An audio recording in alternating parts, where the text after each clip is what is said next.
The Wind and a Boy, Bessie Head. Like all the village boys, Fredman had a long wind blowing for him, but perhaps the enchanted wind that blew for him filled the whole world with magic. Until they became ordinary, dull, grown men who drank beer and made babies, the little village boys were a special set all on their own. They were kings whom no one ruled. They wandered where they willed from dawn to dusk, and only condescended to come home at dusk because they were afraid of the horrible things in the dark that might pounce on them. Unlike the little girls who adored household chores and drawing water, it was only now and then that the boys showed themselves as useful attachments to any household. When the first hard rains of summer fell, small dark shapes, quite naked except for their loincloths, sped out of the village into the bush. They knew that the first downpour had drowned all the wild rabbits, moles, and porcupines in their burrows in the earth. As they crouched down near the entrances to the burrows, they would see a small drowned nose of an animal peeping out. They knew it had struggled to emerge from its burrow, flooded by the sudden rush of storm water, and as they pulled out the animal, they would say pityingly, "Birds have more sense than rabbits, moles, and porcupines. They build their homes in trees." But it was hunting made easy, for no matter how hard a boy and his dog ran, a wild rabbit ran 10 times faster. A porcupine hurled his poisonous quills into the body, and a mole stayed where he thought it was safe, deep under the ground. So it was with inordinate pride that the boys carried home armfuls of dead animals for their families to feast on for many days. Apart from that, the boys lived very much as they pleased, with the wind and their own games. Now and then, the activities of a single family could captivate the imagination and hearts of all the people of their surroundings. For years and years, the combination of the boy Fredman and his grandmother Se made the people of Gasefi Mulemu ward smile, laugh, then cry. They smiled at his first 2 phases. Fredman came home as a small bundle from the hospital, a hospital his grandmother nursed carefully near her bosom and crooned to day and night with extravagant care and tenderness. "She is like that," people remarked, "because he may be the last child she will ever nurse. Seyosenya is old now and will die one of these days. The child is a gift to keep her heart warm." Indeed, all Seyosenya's children were grown, married, and had left home. Of all her children, only her last-born daughter was unmarried, and Fredman was the result of some casual mating she had indulged in a town hundreds of miles away where she had a job as a typist. She wanted to return to her job almost immediately, so she handed the child over to her mother, and that was that. She could afford to forget him, as he had a real mother now. During all the time that Seyosenya haunted the hospital awaiting her bundle, a friendly foreign doctor named Fredman took a fancy to her maternal grandmotherly ways. He made a habit of walking out of his path to talk to her. She never forgot it, and on receiving her bundle, she called the baby Fredman.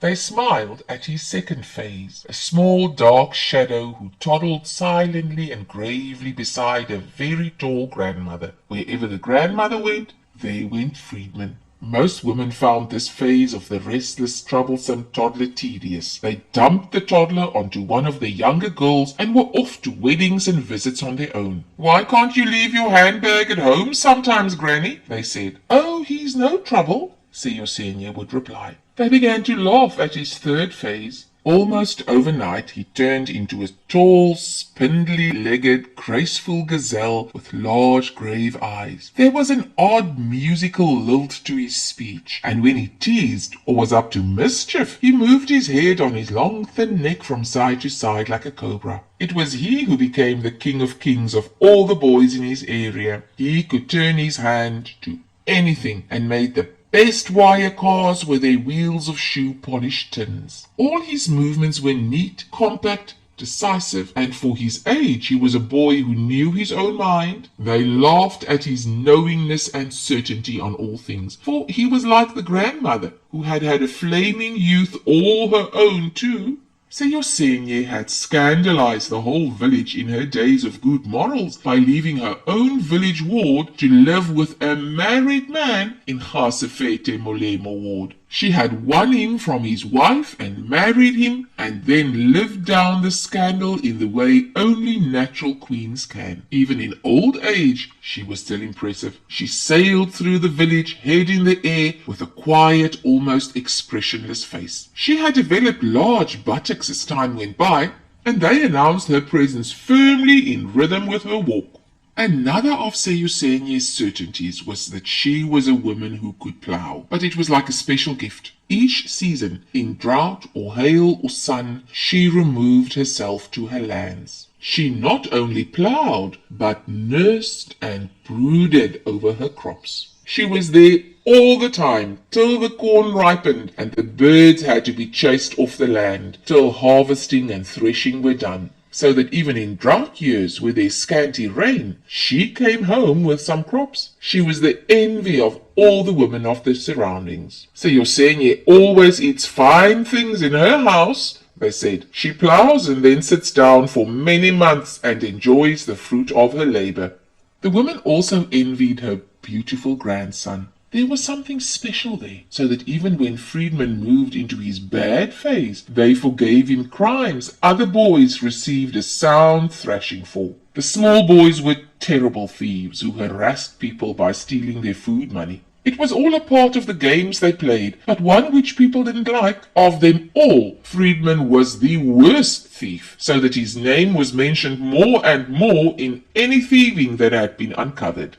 But Fredman showed us how to open the window with a knife and string, the sobbing, lashed boys would protest. Fredman isn't as bad as you, the parents would reply irrationally. They were hypnotized by a beautiful creature. The boy, Fredman, who had become a real nuisance by then, also walked around as though he was special. He couldn't possibly be a thief, and he added an aloof, offended, disdainful expression to his pretty face. He wasn't just an ordinary sort of boy in Gasefete Molemo ward. He was... It happened, quite accidentally, that his grandmother told him all those stories about the hunters, warriors, and emissaries of old. She was normally a quiet, absent-minded woman, given to dreaming by herself, but she liked to sing the boy a little song now and then, as they sat by the outdoor fire. A lot of them were church songs and rather sad. They more or less passed as her bedtime prayer at night. She was one of the old churchgoers. Now and then she added a quaint little song to her repertoire, and as the nighttime firelight flames flickered between them, she never failed to note that this particular song was always well received by the boy. A little light would awaken in his eyes, and he would bend forward and listen attentively. "Welcome, Robinson Crusoe, welcome," she would sing in clear, sweet tones. "How could you stay so long away, Robinson? How could you do so?" When she was very young, Seyosenye had attended the mission school of the village for about a year, made a slight acquaintance with the ABC in 1, 2, 3, 4, 5, and a little song about Robinson Crusoe. But girls didn't need an education in those days when ploughing and marriage made up their whole world. Yet Robinson Crusoe lived on as a gay and out-of-context memory of his school days. One evening the boy leaned forward and asked, "Is that a special praise song for Robinson Crusoe, grandmother?" "Oh, yes," she replied, smiling. "What great things did he do?" the boy asked pointedly. "They say he was a hunter, went by Gweta's side, and killed an elephant all by himself," she said, making up a story on the spot. Oh, in those days no man could kill an elephant by himself. All the regiments had to join together, and each man had to thrust his sword into the side of the elephant before it died.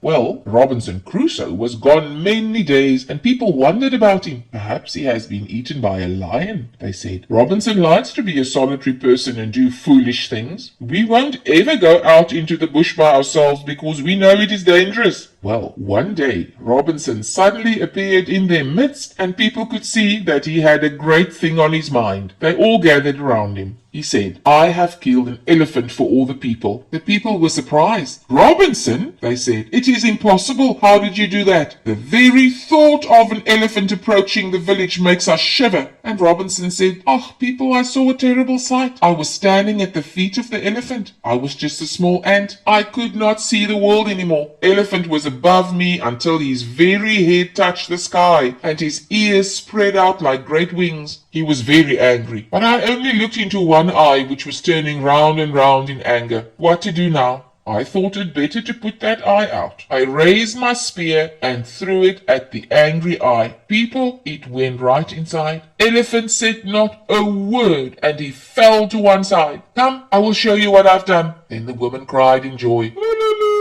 They ran to fetch their containers, as some wanted the meat of the elephant, some wanted the fat. The men made their knives sharp. They would make shoes and many things from the skin and bones. There was something for all the people in the great work Robinson Crusoe did. All this while, as he listened to the story, the boy's eyes had glowed softly. At the end of it, he drew in a long breath. "Grandmother," he whispered, adroitly stepping into the role of Robinson Crusoe, the great hunter. "One day, I'm going to be like that. I'm going to be a hunter like Robinson Crusoe and bring meat to all the people." He paused for breath and then added tersely, "And what other great thing did Robinson Crusoe do?" "Ah," she said, clicking her tongue in exhaustion. "Am I then going away that I must tell all the stories at once?" Although his image of Robinson Crusoe, the great hunter, was never to grow beyond his everyday boyish activities of pushing wire cars, hunting in the fields for wild rabbits, climbing trees to pull down old birds' nests, and yelling out in alarm to find that a small snake now occupied the abandoned abode, or racing against the wind with the spoils of his latest theft, the stories awakened a great tenderness in him. If Robinson Crusoe was not churning up the dust in deadly hand-to-hand combat with an enemy, he was crossing swollen rivers and wild jungles as the great messenger and ambassador of the chief. All these activities were touchingly in aid of or in defense of the people. One day, Fredman expressed this awakened compassion for life in a strange way. After a particularly violent storm, people found their huts invaded by many small mice, and they were hard-pressed to rid themselves of these pests. So Yosenye ordered Fredman to kill the mice. "But grandmother," he protested, "they have come to us for shelter. They lost their homes in the storm. It's better that I put them in a box and carry them out into the fields again once the rains are over." She had laughed in surprise at this and spread the story around among her women friends, who smiled tenderly, then said to their own offspring, "Fredman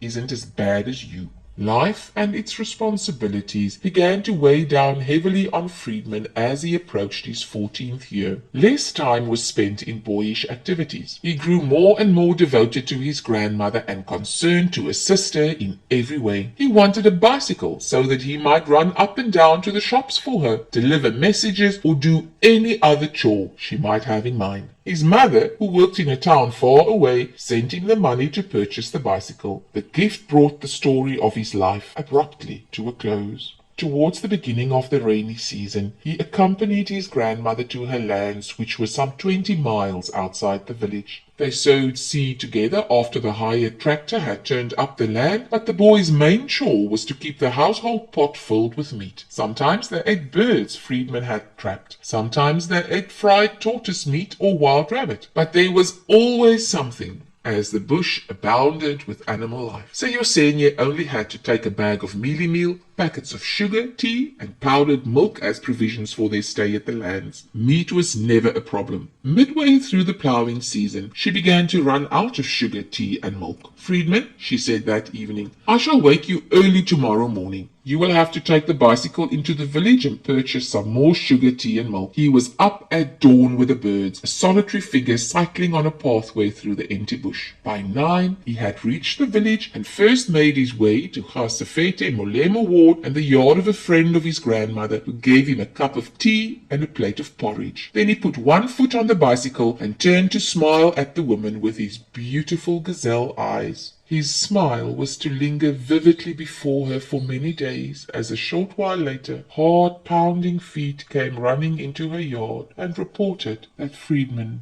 was dead. He pushed the bicycle through the winding, sandy pathway of the village ward, reached the high embankment of the main road, pedalled vigorously up it, and out of the corner of his eye saw a small green truck speeding towards him. In the devil-may-care fashion of all the small boys, he cycled right into its path, turned his head, and smiled appealingly at the driver. The truck caught him on the front bumper, squashed the bicycle, and dragged the boy along at a crazy speed for another 100 yards, dropped him, and careered on another 20 yards before coming to a halt. The boy's pretty face was a smear all along the road, and he only had a torso left. People of Fredman and Se ward never forgot the last coherent words Se spoke to the police. A number of them climbed into the police truck and accompanied it to her lands. They saw her walk slowly and inquiringly towards the truck. They heard the matter-of-fact voice of the policeman announce his death. Then they heard Se say piteously, "Can't you return those words back?" She turned away from them, either to collect her wits or the few possessions she had brought with her. Her feet and buttocks quivered anxiously as she stumbled towards her hut. Then her feet tripped her up, and she fell to the ground like a stunned log. The people of Fredman and Se ward buried the boy Fredman, but none of them would go near the hospital where Se lay. The stories brought to them by way of the nurses were too terrible for words. They say the old woman sang and laughed and talked to herself all the time, so they merely asked each other, "Have you been to see Ma Se I'm afraid I cannot. It would kill my heart." 2 weeks later, they buried her. As was the village habit, the incident was discussed thoroughly from all sides till it was understood. In this timeless, sleepy village, the goats stewed and suckled their young ones on the main road, or lay down and took their afternoon naps there. The motorists either stopped for them or gave way, but it appeared that the driver of the truck had neither brakes on his car nor a driving license. He belonged to a new rich civil servant class whose salaries had become fantastically high since independence. They had to have cars in keeping with their new status. They had to have any car as long as it was a car. They were in such a hurry about everything that they couldn't be bothered to take driving lessons. And thus progress, development, and preoccupation with status and living standards first announced themselves to the village. It looked like being an ugly story with many decapitated bodies on the main road.